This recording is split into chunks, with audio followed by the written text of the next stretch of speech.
রমজান মানে ভিন্ন মাস, রমজান মানে আলাদা মাস, রমজান মানে আখিরাতের মাস, রমজান মাসে প্রস্তুতির মাস, রমজান মানে মেহনতের মাস, রমজান মানে আল্লাহর মাঝে নিজেকে হারিয়ে ফেলার মাস।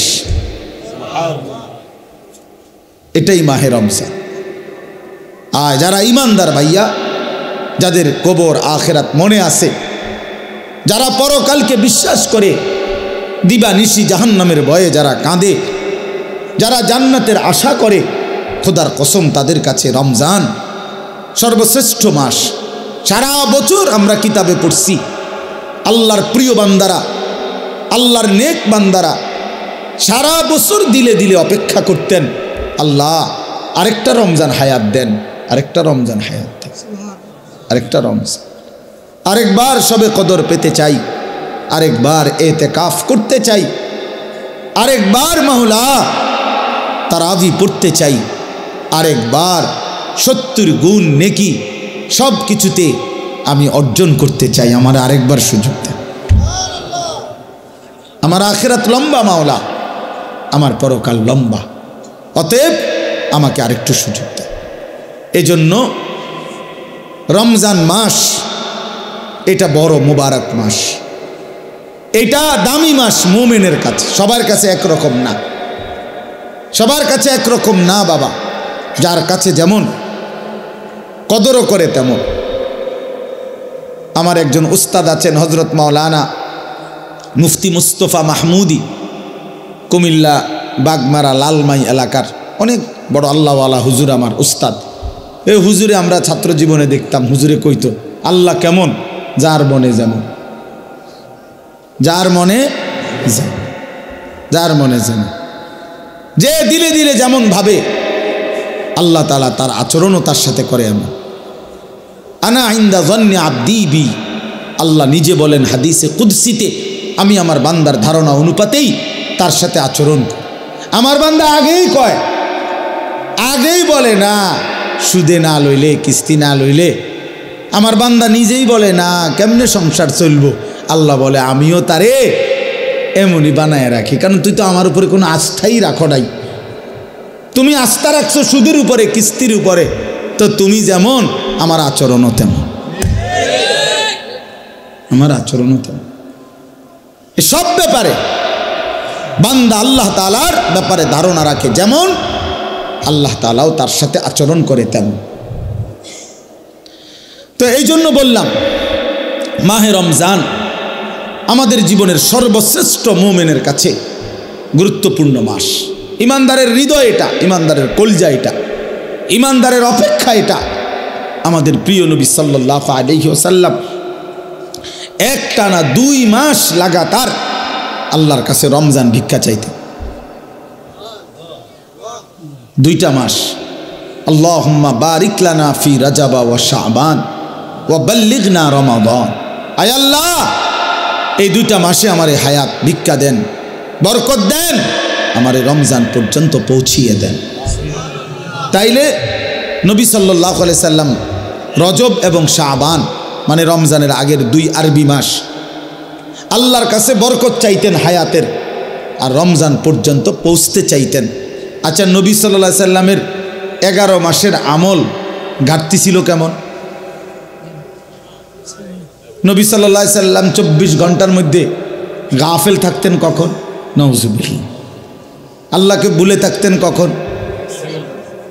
এক বুজুর্গকে জিজ্ঞাসা করছিল যে আল্লাহ নবী সাল্লাল্লাহু আলাইহি সাল্লাম তসবিহ ব্যবহার করতেন, যে আমরা যে তসবিহ গুনি, তাহলে উনি চমৎকার উত্তর দিছে যে শোনো বাবা, তসবিহ তো ব্যবহার করে সে যে আল্লাহকে ভুলে যায়, ফলে তসবিহ হাতে থাকলে এই তসবিহ তারে আল্লাহর কথা মনে করায় দেয়, তখন সে আবার পড়ে, আবার ভুলে যায়, আবার তসবিহ দেখলে মনে পড়ে।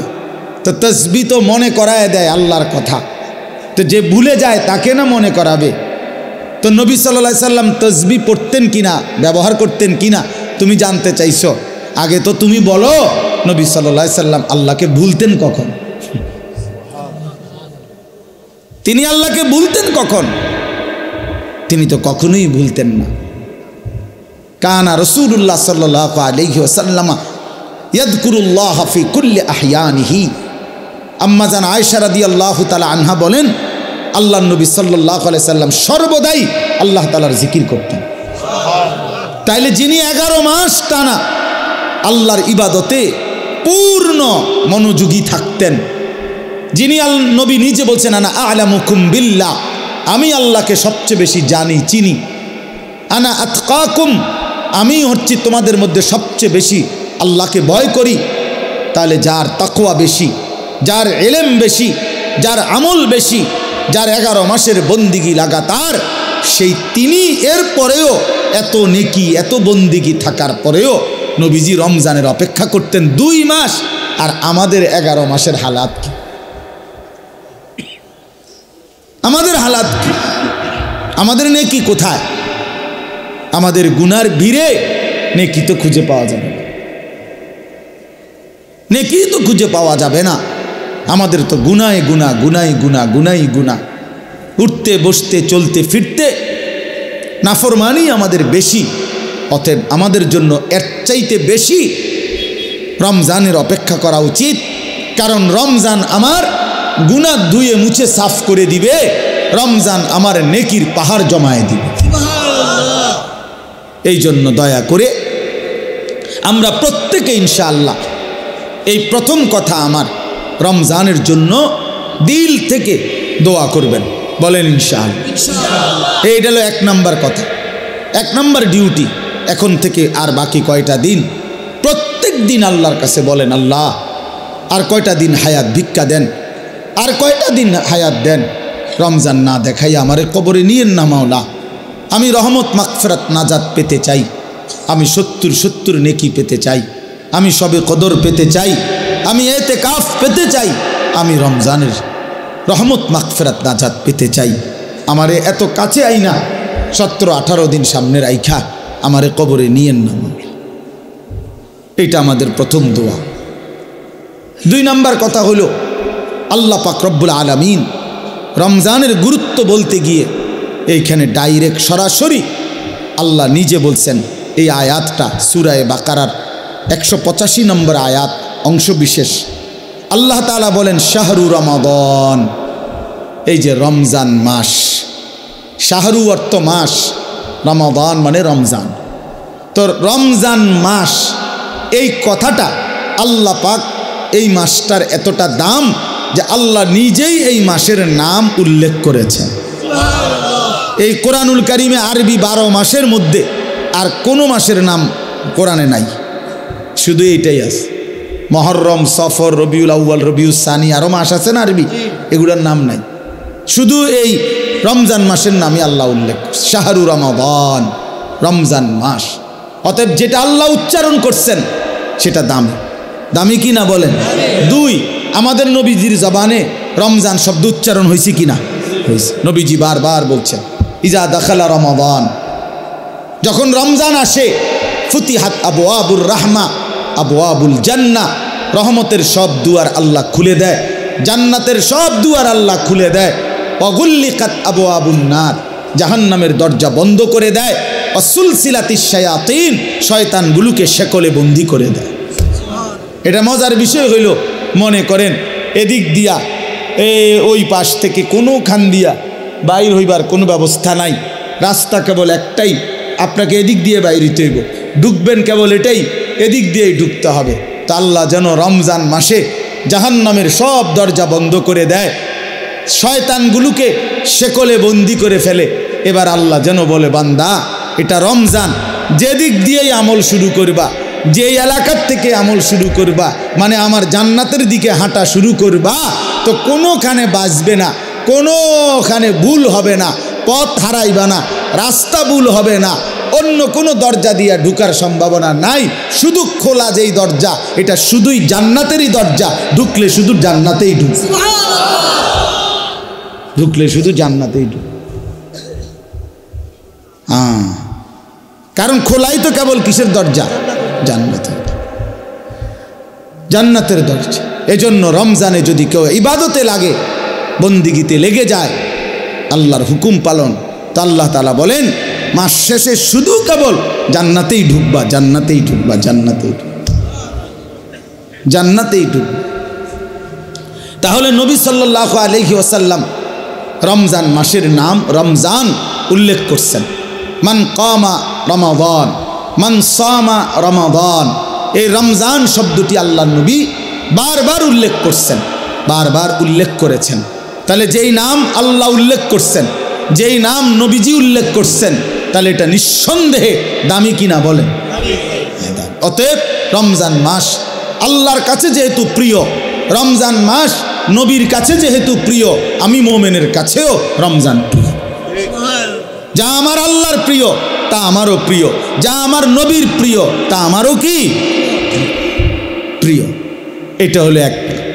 এবার আল্লাহ তাআলা রমজানের বৈশিষ্ট্য বলতেছে, আল্লাযী উনজিলা ফীহিল কোরআন।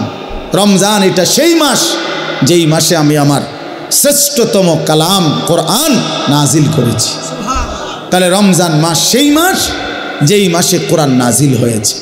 তাহলে রমজান কোরআন, রমজান কোরআন, এটা একদম কাগজের এই পিঠে পিঠ, এই পিঠে যদি লেখা থাকে রমজান, ওই পিঠে দেখা যাবে লেখা আছে কোরআন। কোরআন, রমজান আর কোরআন, অর্থাৎ রমজান মানে কোরআনের মাস, কোরআনের মাস।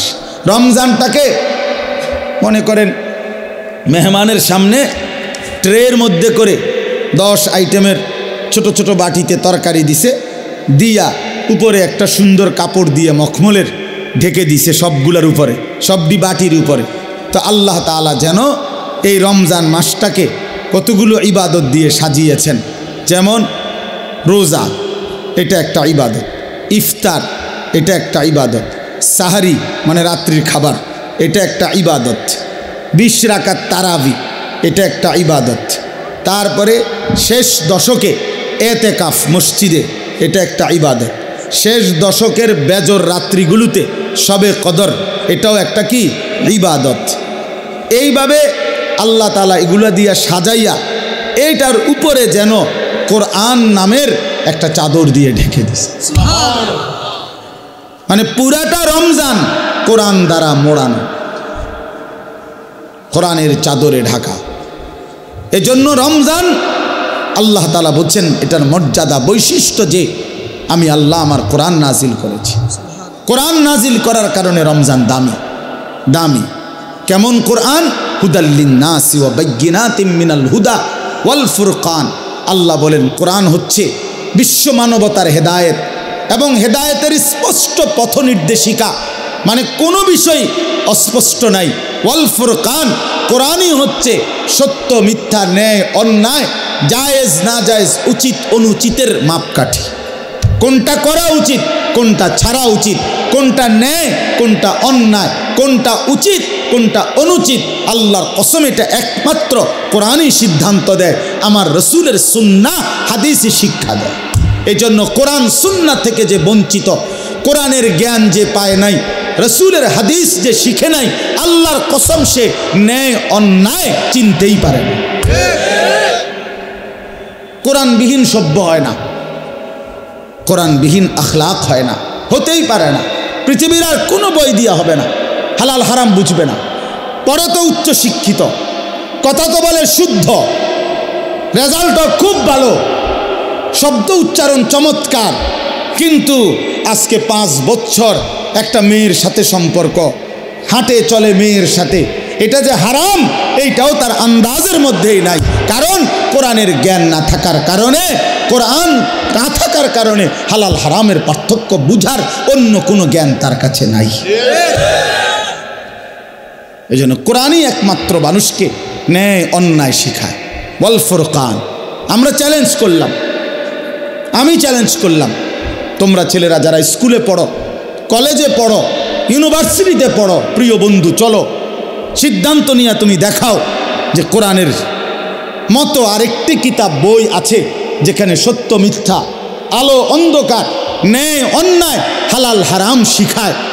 আমার জীবনের করণীয় কি, বর্জনীয় কি, আমার জীবনের উচিত কি, অনুচিত কি, আমি কি করা উচিত, আমি কি বর্জন করা উচিত, এটা শিখায় এমন কোনো বই আল্লাহর জমিনে নাই কোরআনবিহীন। হাদিসবিহীন, নবীর তরিকাবিহীন নাই।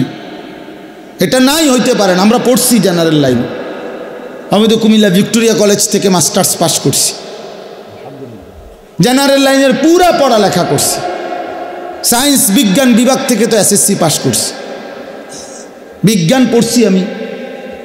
অতএব বলো ভাইয়া, ভালো রেজাল্ট করছি আলহামদুলিল্লাহ, সব রেজাল্ট ভালো।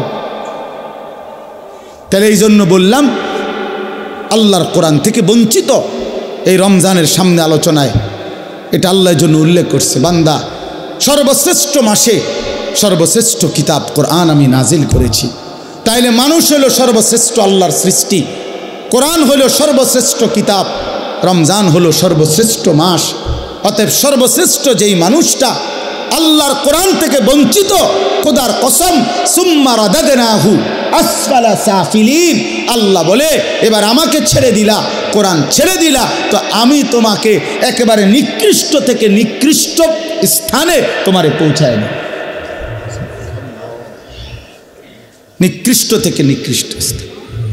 এই জন্য দয়া করে আজকে আমি এই একটা কথাই শেষে বলতে চাই, অনেক কিছু বলা দরকার, কিন্তু একটা প্রসঙ্গ শুধু বলতে চাই যে রমজান আমাদের সামনে। একে তো রমজানকে কদর করা উচিত, রমজানে ইবাদত আখিরাতের প্রস্তুতি নেওয়া। আর বিশেষভাবে অনুরোধ করছি আপনাদের কাছে, ছেলেদের বাবাদের, যে আল্লাহর কোরআন যাদের অশুদ্ধ, কোরআন শরীফ যারা পড়তে পারেন না, কোরআন শরীফের জ্ঞানের সাথে যাদের কোনো সম্পর্কই নাই, আপনারা আরেকবার ঘুরে দাঁড়ান, আরেকবার ঘুরে দাঁড়ান। কোরআনের মাসে কোরআনকে ইজ্জত করেন, তাহলে আল্লাহ বরকত দিবে। যার কোরআন, আপনার বয়স 90 বছর হোক আর 9 বছর হোক, ছেলেরা বাবা তোমরাও, পর্দার আড়ালের মা বোনরাও, বয়স্ক বাবারাও, আমরা প্রত্যেকেই রমজান আমাদের সামনে, সবাই সবার সুবিধা মতো ইমাম সাহেবের কাছে, কোনো আলেম দ্বীনের কাছে, কারো না কারো কাছে আল্লাহর কোরআন শিখেন, কোরআন শরীফ সহি শুদ্ধ করেন। এটা উচিত, এটা ইনসাফ বাবা, এটা ইনসাফ। কোরআনের জ্ঞান যার মধ্যে নাই, 60 বছর 30 বছরে যে আল্লাহর কোরআন দেখে দেখেও পড়তে পারে না, আহা বন্ধু, তার আফসোস ছাড়া জীবনটা আর কিছুই হইতে পারে না, কিছুই হইতে পারে না। ওই মানুষটা নিয়ে আসুন, চেয়ার দেন, চেয়ার, ওই চেয়ারটা দেব না, বসো। আলহামদুলিল্লাহ। তাইলে আল্লাহ তাআলা বলছেন হুদাল্লিন নাস, কোরআন মানুষের হেদায়েত, ওয়া বাইয়িনাতিম মিনাল হুদা, হেদায়েতের স্পষ্ট বাণী, ওয়াল ফুরকান, সত্য মিথ্যা, ন্যায় অন্যায়, হালাল হারামের পার্থক্যকারী। অতএব বন্ধু, আল্লাহর কোরআন বিহীন আলো মেলে না। আপনাদের বাবাদেরকে বলি, আপনারা যারা কোরআন থেকে সন্তানকে বঞ্চিত করছেন, তারা আপনাদের সন্তানকে আপনারা ক্ষতিগ্রস্তই করেছেন। আলো থেকে বঞ্চিত করছেন, আলো থেকে বঞ্চিত করছেন। বাকি পড়ালেখাগুলো ভালো, বাদ দিতে বলি নাই, কিন্তু এগুলো না হইলেও ভাত মিলত, এগুলো না হলেও ভাত মিলত। দুনিয়া এমনিই মিলে যায়। কত মূর্খ বকলম, নাম দস্তখত করতে জানে না, টিপসই দেয়, টিপসই। এমন মানুষ হাজার হাজার কোটি কোটি টাকার মালিক এমন নাই? তো তে আনলো কোত্থেকে? এই মূর্খে আনলো কোত্থেকে টাকা? এগুলা হেতেও তো দুনিয়া বুক করে। কথা বলেন, তার কি নাই? বাড়ি গাড়ি, নারী, ক্ষমতা, প্রভাব, প্রতিপত্তি সবই তো আছে। তাহলে দুনিয়া এমনি বুক করা যায়। যে বুবা, দেখেন, যে বুবা মানুষ, বুবা, বাস্তবিক অর্থেই বুবা, সেও তো দুনিয়া ভোগ করে, করে না? সেও তো ভাত খায়, মাছ খায়, পেশাব করে, ঘুমায়, তারও তো বাচ্চা কাচ্চা হয়, হেতেও তো বিয়া করে। তাহলে দুনিয়া তো বুবায়ও ভোগ করে। তাহলে বোঝা গেল আল্লাহর কোরআন যেই জবান পড়তে পারে না, বাকি কথা এগুলো না কইলেও সে দুনিয়া ভোগ করতে পারত, দুনিয়া ভোগ করতে পারত। এই জন্য বন্ধু, দুনিয়া তো বেঈমানও ভোগ করে, দুনিয়া তো মূর্খও ভোগ করে, দুনিয়া তো বুবাও ভোগ করে, দুনিয়া তো জন্তু জানোয়ারও ভোগ করে, কিন্তু আখিরাত, অনন্তকালের পরকাল, খোদার কসম, কোরআন ছাড়া, নামাজ ছাড়া, সেজদা ছাড়া, আল্লাহর হুকুম মানা ছাড়া আখিরাত আর পরকালে চোখটা বন্ধ হলে কবর থেকে নিয়ে অনন্তকাল আর কোনোদিন কোনো নাফরমান বেঈমান পাপী এক ঢোক আর পানিও মিলবে না, এক লোকমা খাবারও মিলবে না। হ্যাঁ, দুনিয়া তো আজ এমনি মিলছে, ইমান না থাকলেও তো দুনিয়া মিলে, কাফের বেঈমানও তো দুনিয়া ভোগ করে মিয়া। অতএব এই আমার শেষ কথা, দয়া করে এটা ভাবতে শিখেন। আমার পরম শ্রদ্ধেয় হযরত মাওলানা মুফতি দ্বীন মোহাম্মদ আশরাফ সাহেব দামাত বারাকাতুহুমুল আলিয়া, তিনি এসেছেন, কথা বলবেন। মনোযোগ সৃষ্টি হয়, অনুভূতি জাগে, বিবেক জাগে, আস্তে আস্তে নিজের পরিবর্তন নসিব হয়। কিন্তু আমি যদি আমার খামখেয়ালির উপরেই থাকি তাহলে পরিবর্তন হবে কিভাবে? আমি যদি আমার অবহেলা অমনোযোগিতার মধ্যেই থাকি তাই তো হবে না। একটা জগ, বালতি, গ্লাস এটা যদি উল্টা করে রাখে তো এইবার এটার উপরে আটলান্টিক মহাসাগরের সবগুলো পানি দিলেও তো এটা পুড়বে না, কারণ এটা তো উল্টো। আল্লাহ নবী সাল্লাল্লাহু আলাইহি ওয়াসাল্লাম বলছেন, এটা হাদিসের মধ্যে আছে, কিছু মানুষের দিল কালকুজে মিরবাদান, উল্টা গ্লাসের মতো, উল্টা জগের মতো, যে যার দিল উল্টে গেছে, যার কলিজা উল্টে গেছে, ফলে আর এর মধ্যে কোনো কথাই আসর করে না। আল্লাহর কথা, কোরআনের কথা, নবী সাল্লাল্লাহু আলাইহি ওয়াসাল্লামের কথা কোনো প্রভাব ফেলে না, কোনো অনুভূতিই জাগে না। কারণ আসলে জাগবে কোথায়? দিল তো উল্টে গেছে।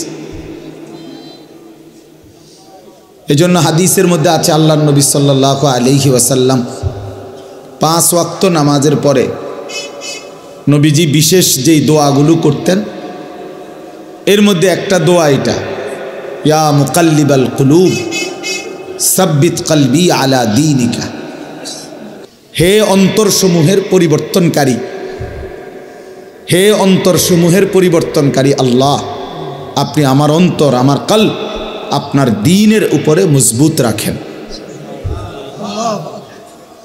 এজন্য নবী সাল্লাল্লাহু আলাইহি ওয়াসাল্লাম বলছেন হাদিসের মধ্যে, ইন্না কুলুবাল ইবাদ বাইনা ইসবাআইন মিন আসাবিইর রহমান ইউকাল্লিবুহু কাইফা ইয়াশা, নিশ্চয়ই বান্দার অন্তর আল্লাহ পাকের কুদরতি 2 আঙ্গুলের মাঝে, এরকম 2 আঙ্গুলের মাঝে, আর সেই কলব অন্তর আল্লাহ তাআলা ইউকাল্লিবুহু কাইফা ইয়াশা, যেভাবে ইচ্ছা সেভাবে উলট পালট করতে পারেন।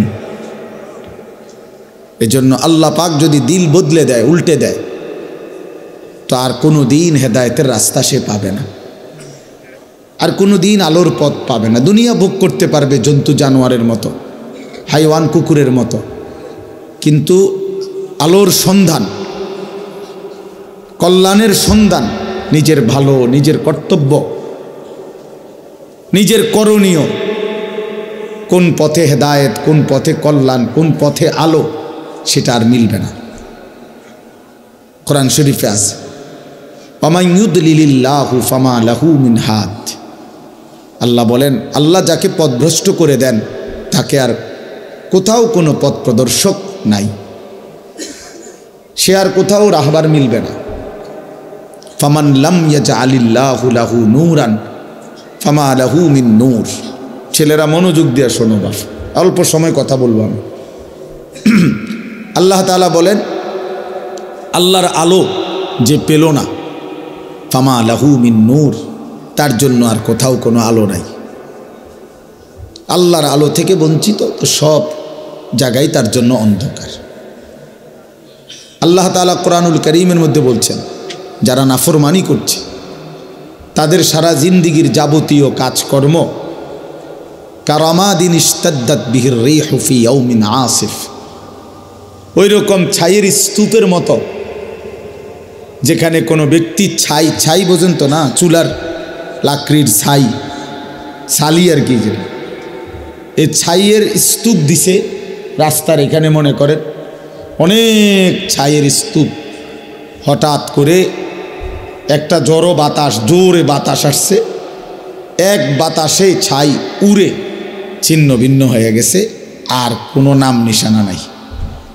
আল্লাহ নবী সাল্লাল্লাহু আলাইহি সাল্লাম বলেন, নাফরমান বেঈমান পাপীর যাবতীয় আমল কর্মকাণ্ড সব কিছু এরকম স্তূপকৃত ছাইয়ের মতো, যেটা একটা বাতাস এসে এক নিমিষে উড়ায় দিছে, আর কিছুই নাই তার। একদিন মৃত্যুর সাথে সাথে দেখবে আর কিচ্ছু, এই ভাত মাছ চাল ডাল পেশাব পায়খানা, খাট পালং সোফা ফার্নিচার, মোবাইল মোটরসাইকেল, হ্যাঁ হাসি নারী ছবি নাচ গান, খালাস, মরে গেছে, তার কিছুই নেই, আর কিছুই নেই। এরপরে কবরে গিয়ে দেখবে কিছুই নেই, কিছুই আর নেই। এই জন্য বাপ, এটা গুরুত্বপূর্ণ বিষয়, যেমন না হওয়া যে আল্লাহ আমার দিল উল্টায় দিছে, এমন পাষাণ না হওয়া যে আমার অন্তরে কোনো কথাই ঢোকে না। এটা ভাবলেই বোঝা যায় মানুষ। প্রত্যেকেই অনুভব করতে পারি, আমরা নিজের দিলে নিজেই বোঝাপড়া করতে পারি যে আসলে আল্লাহর কথা আমার দিলে কেমন লাগে, আখিরাতের কথা বললে আমার অন্তরের অবস্থা কেমন হয়। কবরের কথা, কবর দেখলে, মৃত্যু দেখলে, লাশ দেখলে, জানাজা দেখলে আমার কলিজার মধ্যে কোনো অনুভূতি জাগে কিনা, হৃদয়টা নরম হয় কিনা। রাসূলুল্লাহ সাল্লাল্লাহু আলাইহি সাল্লাম বলছেন, আমি তোমাদের কাছে দুটা জিনিস রেখে যাচ্ছি নসিহত হিসাবে, তারাকতু ফীকুম আমরাইন ওয়াইজাইন, উপদেশ হিসাবে দুইটা জিনিস রেখে যাচ্ছে। একটা হলো কোরআন, যেটা নাতিক, যেটা উচ্চারণ করে, মানে তুমি পড়লেই কোরআন থেকে উপদেশ পাইবে। আরেকটা হলো নবীজি বলছেন, আমি আরেকটি উপদেশ তোমাদের জন্য রেখে যাচ্ছি, যেটা কোনো আওয়াজ করে না, নিশ্চুপ, কিন্তু তোমাদেরকে উপদেশ দেয়। সেটা কি? আল মাউত, মৃত্যু। মৃত্যু, প্রতিটা মৃত্যু তোমাকে নসিহত করে যে এর পরের জানাজা আমার, এর পরের এলান হয়তো আমার, এর পরের ঘোষণা আমার। এজন্য মৃত্যু একটা নসিহত। কাফা বিল মাউতে ওয়াইজান, নবী সাল্লাল্লাহু আলাইহি সাল্লাম বলেন, ওয়াজ নসিহতের জন্য, উপদেশ জন্য মৃত্যুর স্মরণ এটাই যথেষ্ট।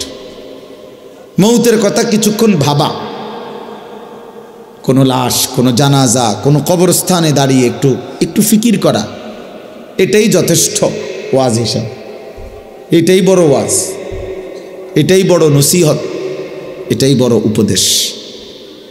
উপদেশ। এজন্য হযরত ওমর রাদিয়াল্লাহু তাআলা আনহু 10.5 বছর মুসলমানদের খলিফা ছিলেন, বাদশাহ ছিলেন। উনি একজন লোক, এই ছেলে, ঘটনা কি দোস্ত, ব্যাটকাও কেন?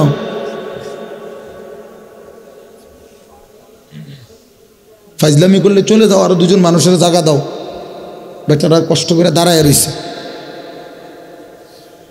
কি ভাবছো দোস্ত? এর খামখেয়ালির জায়গা না। চেনো না আমারে, কোনো সময় দেখছো না? দুষ্টামি করো না, রসিকতা আমি পছন্দ করি না বাপ। তোমারে আমি তো এখতিয়ার দিছি যে তুমি চলে যাও, কোনো অসুবিধা কি আমার? আমি বাস্তবিক অর্থ শ্রোতা গুণী না, এটা সবাই জানে। আজকে 22 বছর 21 বছরের জীবনে আমি কম হোক বেশি হোক আমার এতে কোনো আপত্তি নেই, আসলেই না। আমি এটা কোনো বিষয় মনে করি না। জনপ্রিয় অজনপ্রিয় এটি কোনো কথা না, বোঝেন নাই? এটা কোনো কথা না। একারে 10 কোটি মানুষ আমার চিনছে, তো কি আমার কবর রাজাব মাপ? বোঝেন না আপনার কথা? তো তার কি, আরে চিনলেই কি আর না চিনলেই কি? আমার আল্লাহ আমারে মাফ করবে কি না, এটা হলো আমার চিন্তা। আপনি একারে সারা বাংলাদেশ আমার মাথা তালগি দিয়ে নিলে কী হয়েছে? তারপরে কি আমি কি হবে এতে? তাইলে এটা কোনো কথা না, এটা কোনো বিষয়ই না, এটা কোনো মূল বিষয় না। লোক হইছে, লোক হয় নাই, এইটা কোনো আলোচ্য বিষয় না। আল্লাহর কথা বলতে পারা এটাই সৌভাগ্য, শুনতে পারা এটাই সৌভাগ্য, আয়োজন করতে পারা এটাই সৌভাগ্য। কয়জনের জন্য কয়জনে শুনছি, কয়জনের বলছি, এত কিছু আমার দরকার। আল্লাহর কথা বলতে থাকা, যেখানে সুযোগ হয়, যতক্ষণ সুযোগ হয়, উপরে নিচে, এখানে সেখানে, দুয়ারে দুয়ারে বলতে থাকা। এবং আল্লাহর পথে যত ব্যথা, যত বেদনা, যত দুঃখ, যত অপমান, যত লাঞ্ছনা, সব সয়ে যাওয়া। कभी आरश पर, कभी फरश पर, कभी उनके दर, कभी दर बदर, गमे आशिकी तेरा शुक्रिया, मैं कहाँ कहाँ से गुजर गया। আল্লাহর পথে সব বেদনা, সব অপমান, আল্লাহ তবুও তোমার শুকরিয়া। তোমার কথা বলতে গিয়েই বেইজ্জতি হয়েছে, অসুবিধা কি? গমে আশিকি তেরা শুকরিয়া, মাই কাহা কাহা সে গুজর গায়া। আমি কই থেকে কই ছুটে গেলাম, তোমার জন্যই ছুটলাম, তোমার জন্যই ছুটলাম, তোমার কথাই ফেরি করলাম, ফেরি করলাম। গতকালকেও আমি রাত্রে শেষ যখন বয়ান শেষ করছি, লাস্ট রাতের 1:20 বাজে, হ্যাঁ শুরু হয়েছে জোরের পড়তে। কোথায় গেছি, কতক্ষণ করছি, কি কিচ্ছু আমার হিসাব কিতাব, চলছো তো চলো ভাইয়া, বলতে থাকো, খালাস। এই জন্য বললাম দোস্ত আমার রাগ হইও না, খামখেয়ালি করাটা আমি পছন্দ করি না। আমার কথা হলো কম হোক, মনোযোগ দিয়ে শোনো, এতে বরকত। একদিনে তুমিও বদলাইতা না আমি জানি, কিন্তু আন্তরিকতা থাকলে, মনোযোগ থাকলে একদিন সত্যি সত্যি আল্লাহ চাইলে বদলে যায়। 100 খুনের আসামি আল্লাহর ওলি হইছে, বেশ্যা পতিতা নারী সেও আল্লাহর ওলি হইছে, তুমি হইতা না কা? জগৎ বিখ্যাত ডাকায় তো কি হইছে, আল্লাহওয়ালা হইছে, তুমি হইতা না কা? তুমি তো এর চাইতে খারাপ হয়ে যাও নাই, তো তুমিও ভালো হয়ে যাবো ইনশাআল্লাহ। কিন্তু আন্তরিকতা দরকার, দিল দরকার, আল্লাহর কথার প্রতি মনোযোগী হওয়া দরকার, আল্লাহর কথার প্রতি মনোযোগী হওয়া দরকার। এই জন্য আমি এটা একটু শক্ত, আমার কথা হলো শতভাগ মনোযোগ দিয়ে। এই যে আমি এই জন্য মোবাইলের কথা বলছি, অর্থাৎ মোবাইল ধরে রাখলে না হাতে সারাক্ষণ নজর যায় ওটার দিকে, মানে একটু পরপর এটা মনে পড়ে, এটা তো ওডের নি, একবার ছোটো করে, একবার বড় করে, একবার একটু চাপ দেয়, একটু নিচে নেয়, মানে দেখবেন মানে বেচারার টেনশনটা কাজ করে কি এটা তো এটারে তো তুমি অনেক কিছু করলা, কিন্তু তোমার নিজের কলিজার মধ্যে কি ঢুকছে এটা কও। মোবাইলের একবারে ছবিটা সুন্দর উঠছে, আওয়াজটা ক্লিয়ার উঠছে, সব ঠিক আছে, তো এটা দিয়ে কি লাভ হইল? আমি সুন্দর হলাম কিনা, আমি কিছু বুঝলাম কিনা, আমার ভিতরে একটা আফসোস আসছে কিনা, আমার হৃদয়ের মধ্যে একটু ফিকির অনুভূতি যাচ্ছে কিনা, যে হায় আমি কি করছি, আমার কি করা উচিত ছিল, আমি কে, আমি আসলাম কোত্থেকে, কে আমাকে বানাইল, কে আমাকে বানাইল। ওই মৌলানা বলতেছিল যে আল্লাহ জানতে চাইবে বান্দা আমি কি একটা বারও আমার ডাক শুনতে পাই নাই? কেমনে পারলা? সারাদিনে কতজনরে ডাক দিলা, তুমি কি পারলা না একটা বার আমারে ডাকতে? কতজনের কত আবদার রক্ষা করলা, আমি তোমার কাছে কয়েকটা সেজদা চাইছি, আমি কি তোমার কোনো উপকার করি নাই? আজকের সারাদিনে আমি কি তোমাকে লালন পালন করি নাই? খোদার কসম হাদিসে আছে, আল্লাহ পাক হাসরের ময়দানে জিজ্ঞেস করবে, বান্দা আলাম নুসিহ জিসমাক, এই প্রথম প্রশ্ন করবে এটা। বান্দা বলো তো মোট এতদিন আমি কি তোমার শরীরটা সুস্থ রাখি নাই? বলো মাথা ব্যথা ছিল কয়বার? মাথা স্বাভাবিক ছিল কয়বার? বলো পেট ব্যথা হয়েছে জীবনে কয়বার? পেট স্বাভাবিক ছিল কয়বার? হাত ব্যথা পাও ব্যথা হয়েছে কয়বার? সুস্থ স্বাভাবিক ছিলে কয়বার? শোনো এবার হিসাব নাও বান্দা, এই হিসাবের আলোকে বলো, ওয়ানুরভিকা মিনাল মা, প্রতিবার তৃষ্ণার্ত অবস্থায় আমি কি তোমাকে পানি পান করাই নাই? আল্লাহ পাক জিজ্ঞেস করে। এই হাসরের ময়দানে হাদিসে আছে, সর্বপ্রথম আল্লাহ পাক বান্দাকে প্রথম প্রশ্ন কি করবে? এইটা করবে, এই দুইটা কথা জিজ্ঞাসা করবে, এরপরে কথা আরও চলবে। বাকি প্রথম বলবে, বলো তো আমি কি মোট এতদিন এত ঘন্টা তোমাকে সুস্থ রাখি নাই? আমি কি তোমাকে তৃষ্ণার্ত অবস্থায় প্রতিবার পানি পান করাই নাই? একবারও মনে পড়লো না আমার? এমন তৃষ্ণার মুহূর্তে যদি এক গ্লাস পানি না পাই তা কি হইতো? অথচ সেই পানি পান করে একটা বার আলহামদুলিল্লাহ বলতে হয়, এটাও তো বললাম, এটাও তো কোনোদিন শিখলা না যে আল্লাহর দেওয়া রিজিক, আল্লাহর দেওয়া পানীয় ভোগ করার পরে আলহামদুলিল্লাহ বলতে হয়। বহু নাফরমান তো এটাও জানে, এটাও তো জানে। পেট ভরে খেয়ে তো একটা বার আলহামদুলিল্লাহও বলে না। আহা, মানে জন্তু জানোয়ারের খাবার। হাইওয়ান জানোয়ার যেমন জানে না কিছুই, এও জানে না। এই জন্য বাপ চলেন আমি আমার আয়াতটা বলি। তাহলে আমার বলার উদ্দেশ্য হলো আমরা এই কথা হৃদয় দিয়ে অনুভব করা,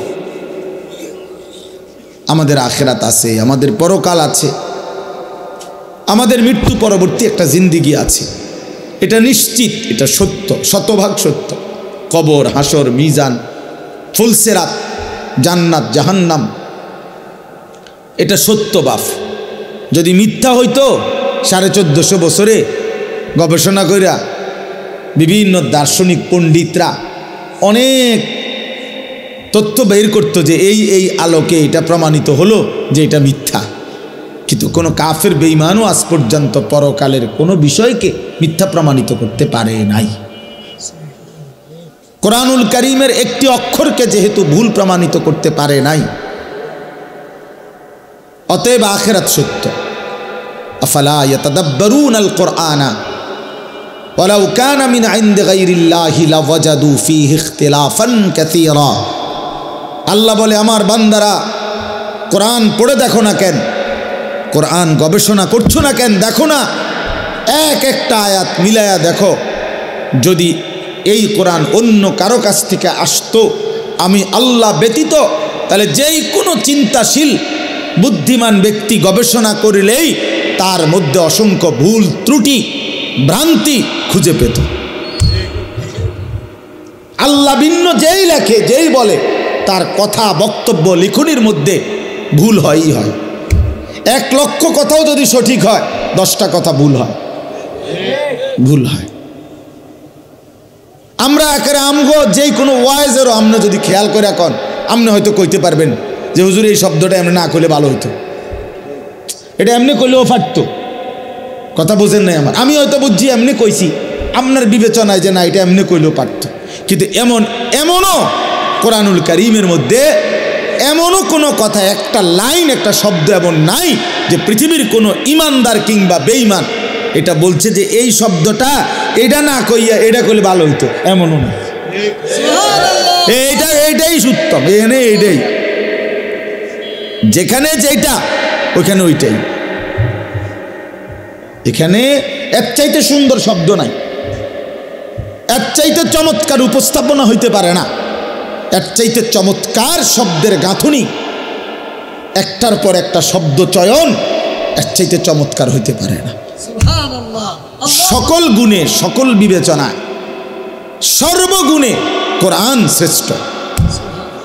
যতভাবে, যত ঢঙ্গে, যত রঙ্গে দেখুক না কোরআন, কোরআনই শ্রেষ্ঠ।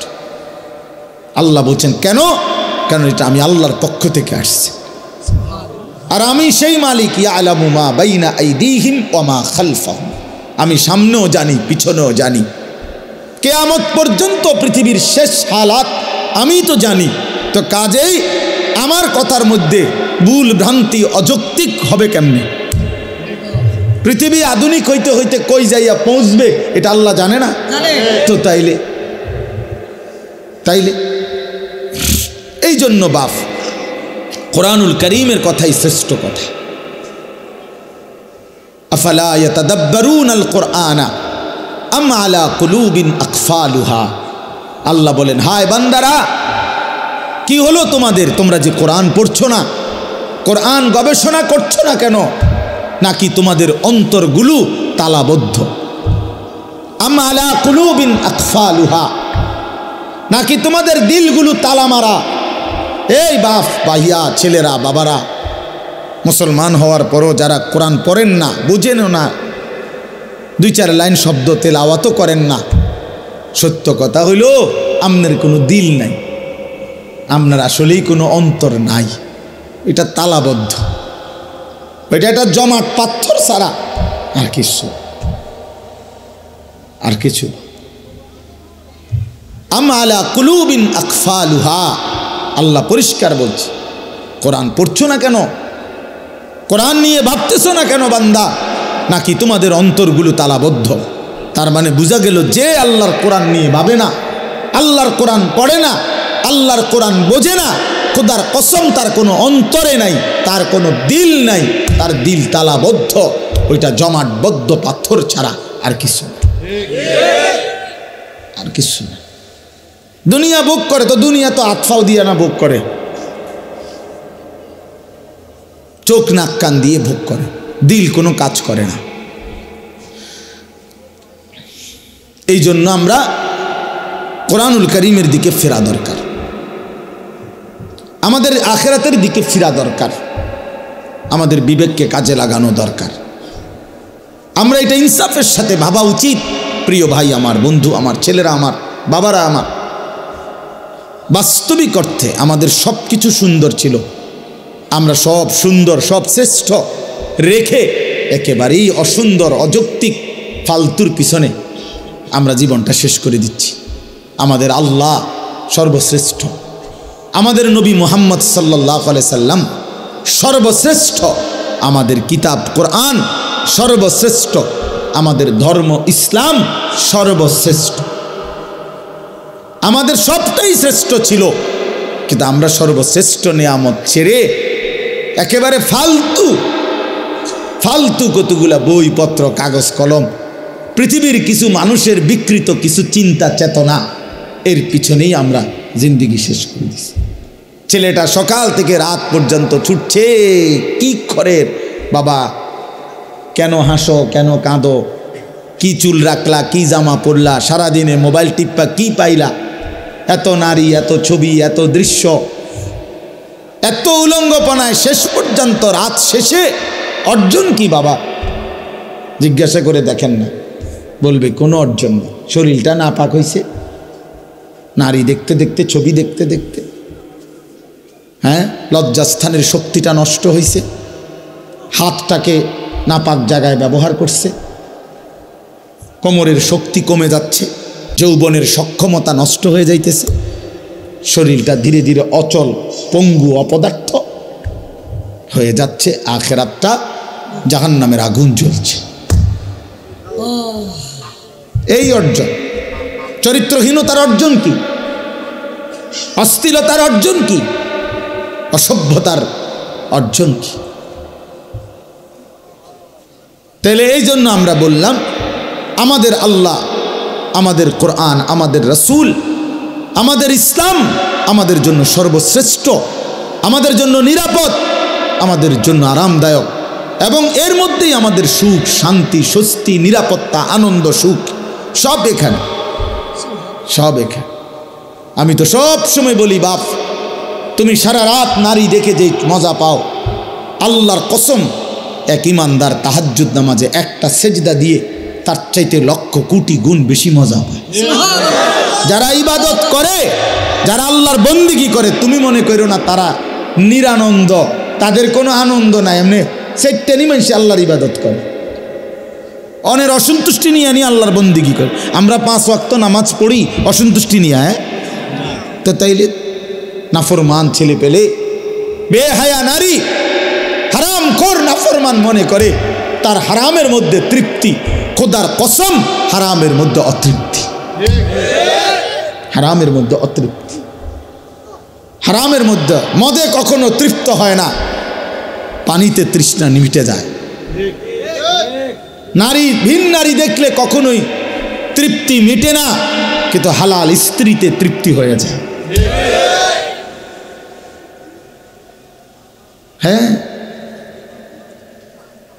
এই জন্য গুনাহ তৃপ্তি দেয় না, হারাম তৃপ্তি দেয় না। আল্লাহ তাআলা যেটা হারাম করছেন সেটা তো বুঝে শুনেই করছেন। এটার মধ্যে যদি বান্দার কল্যাণই থাকতো তিনি হারাম করলেন কেন? কথা বোঝেন নেই তো? কোরআনুল কারীমের মধ্যে আছে আসা আন তুহিব্বু শাইআন ওয়া হুয়া শাররুল লাকুম। আল্লাহ বলছে বান্দা মনে রেখো এমন অনেক জিনিস আছে যেটা তোমার কাছে খুব প্রিয় মনে হয়, ওয়া হুয়া শাররুল লাকুম, অথচ আমি আল্লাহ বলতেছি এটা তোমার জন্য অকল্যাণ। তোমার কাছে মনে হয় আমি এক রাইতে 30 জন নারী দেখছি আর আরেক বেড়া হুদা বউ লইয়া বইয়া রইছে, আমি তো সারা পৃথিবীর নর্তকী দেখলাম, উলঙ্গ ছবি দেখলাম, আমি না বেশি মজা পাইলাম না। আল্লাহ বলে না বান্দা, তোমার কাছে যদিও মনে হয়েছে এটা ভালো, কিন্তু এর পিছনে শাররুন লাকুম, অকল্যাণ।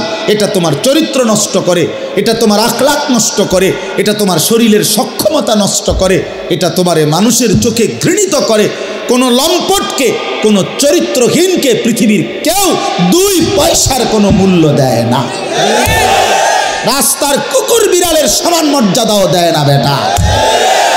একটা ছেলে নয়তো চ্যালেঞ্জ করে বল বেটা দাঁড়া, এখন বেনামাজি নাফরমান তোরে কেউ সম্মান করছে জীবনে, কেউ ইজ্জত করে ভালোবাসছে, মহব্বত করে বুকে টেনে নিছে, বল তুই বেটা। তোর সামান্য কিছু দুশ্চরিত্র লম্পট সারা তোরে কেউ ডাক দিছে বেটা, তুই কর, বল বেটা। যে হুজুর আমারে আমি সারা রাত নারী ছবি দেখি আর পরও মানুষ আমার আদর করছে, কেডা? সে ধারো আমরা দুসাই, তোমারে কে আদর করছে? কে তোমারে সম্মান করে? কে তোমারে দেখলে বলে আহা ছেলেটা কতটা ভালো? না না, মানুষ আলোকে আলোই বলে, অন্ধকারকে মানুষ অন্ধকারই বলে, রাতকে মানুষ রাতই বলে, দিনকে মানুষ দিনই বলে, সাদাকে সাদাই বলে, কালোকে কালোই বলে। অতএব বাটপার সিটার রে মানুষ বাটপার সিটারই কয়। হ্যাঁ, আমনে সুদখোর, আমনের মানুষে দেখলে গো মাশাআল্লাহ জোনায়েদ বাগদাদি নাও, হ্যাঁ বাইজিদ বুস্তামি স্বাস্থ্য পাই না যায় ওরা মানুষে ব্যাককল, মানুষে চিরা খায়, আমনে হুদা ভাত খায়। মানুষে বাটপার রে বাটপার হিসাবে সিটার রে সিটার হিসাবে মানুষ, ইমানদারকে ইমানদার হিসাবে। মানুষের চোখ ভুল হয় না। ওয়াফিকা উয়ুবুন ওয়ালিন্নাসি আয়ুন, আরবি ভাষার প্রবাদ এটা। আরবি ভাষায় বলে আর কি, ওয়াফিকা উয়ুবুন ওয়ালিন্নাসি আয়ুনুন, তোমারও দোষ আছে মানুষেরও চোখ আছে। এটা একটা আরবি প্রবাদ। তোমারও কি আছে? মানুষেরও চোখ আছে, চোখ চোখ আছে। কেমনে আড়াল করবা? রাইতের অন্ধকারে গুনাহ করে। আল্লাহর নবী বলছে, খোদার কসম নবী বলছে, উম্মত অন্ধকারের একাকিত্বের গুনাহ দিনের আলোয় আল্লাহ চেহারায় ভাসিয়ে দেয়। এই জন্য মানুষ দেখলেই বুঝে তারে দেখতে চোরের মতো লাগে। কিরে তারে দেখতে দি ফুটটা ঘরের মতো মনে হয়, হ্যাঁ তার তো গতিবিধি সন্দেহজনক, তারে দি বাবা ঘরের মতো না মনে হয়। কে ঘটনা কি? তার বাবা তো আলগা খাইছে, কথা বোঝেন না। বাবা তো খাইছে কি গোপনে, গোপনে খাইছে না তো এখন বুঝে যায় কেন? হ্যাঁ মানুষ তাহলে বলে কেন?